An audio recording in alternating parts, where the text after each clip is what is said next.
विशिष्ट घटकावरती सातत्याने अन्याय होतो, त्यांना हाल अपेष्टा सहन कराव्या लागतात आणि त्यामुळे समाजामध्ये भेद निर्माण होऊ नये किंवा समाजामध्ये निर्माण झालेला हा भेद मिटावा या हेतूने डॉक्टर बाबासाहेब आंबेडकर यांनी मनुस्मृतीचं दहन केलं होतं आणि सध्या अभ्यासक्रमामध्ये याच मनुस्मृतीतील काही श्लोक समाविष्ट केल्यामुळे जितेंद्र आव्हाड संतप्त झालेत आणि पुन्हा एकदा मनुस्मृती अंमलात आणण्याचा डाव आहे असा आरोप करत जितेंद्र आव्हाड यांनी मनुस्मृती दहन केलेला आहे। सध्या आपण दृश्य पाहतोय चौदार तळ्याच्या इथली।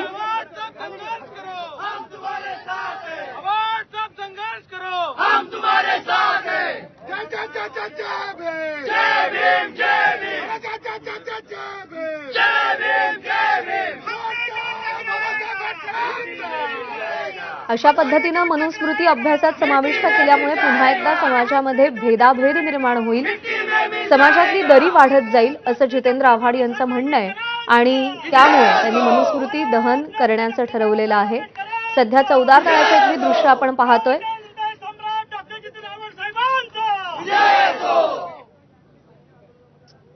महाराष्ट्राच्या समाज सुधारणेच्या एकंदर प्रवासामध्ये चौदार तळ इथे झालेला सत्याग्रह याला एक खूप मोठं महत्त्व आहे। एक मैलाचा दगड म्हणून त्या सत्याग्रहाकडे पाहिलं जातं।